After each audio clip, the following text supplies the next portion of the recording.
সকলেই আমার প্রীতি ও শুভেচ্ছা নেবেন, আশা করি ভালো আছেন। দেখেন, আমরা ভালো থাকলেও পাকিস্তান আদু ভাইরা ভালো নেই, পাকিস্তানের শাসকরা ভালো নেই, যে কোনো সময় গদি চলে যেতে পারে। তারা এখন মহা ঝামেলা এবং বিপদে রয়েছে। বিশেষ করে বেলুচিস্তান নিয়ে তারা মহা সংকট এবং বিপদের মধ্য দিয়ে দিনাতিপাত করেছে। বেলুচিস্তানের মাস্তুংয়ে বিদ্রোহীদের হামলায় পাকিস্তান সেনাবাহিনীর সাজু আজান ধ্বংস, নিহত ৩। কোয়েটা 24 আগস্ট 2026 বেলুচিস্তানের মাস্তুংয়ে বিদ্রোহীদের হামলায় পাকিস্তান সেনাবাহিনীর একটি সাজোয়া কর্মী বাহিনী যান এপিসি ধ্বংস হয়েছে। এতে ৩ জন সেনা সদস্য নিহত হয়েছেন। হামলার সময় ও বিস্তারিত পরিস্থিতি এখনও স্পষ্ট নয়, তবে স্থানীয় সূত্রে জানা গেছে বিদ্রোহী গোষ্ঠীর এই হামলায় সেনাবাহিনীর যানটি সম্পূর্ণভাবে ক্ষতিগ্রস্ত হয়েছে। ঘটনাস্থলে তল্লাশি ও তদন্ত চলছে। এই হলো অবস্থা। লারে লাব্বা অর্থাৎ পাকিস্তান বেলুচিস্তানে সাজু আজান, পদাতিক বাহিনী, মর্টার, তারপরে আপনার আরও যে অস্ত্রশস্ত্র আছে, মানে পায়ে হেঁটে যে সেখানে আর কোনো কিছু করতে পারছে না।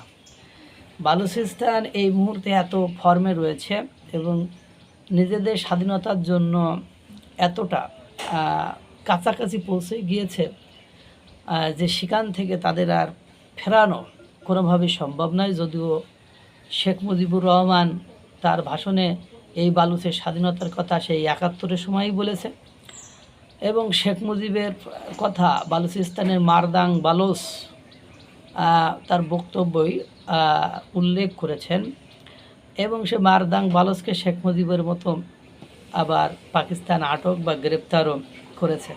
তো যাই করুক, একের পর এক আপনারা দেখতেছেন যে বালুচিস্তানে ঘটনা ঘটে যাচ্ছে।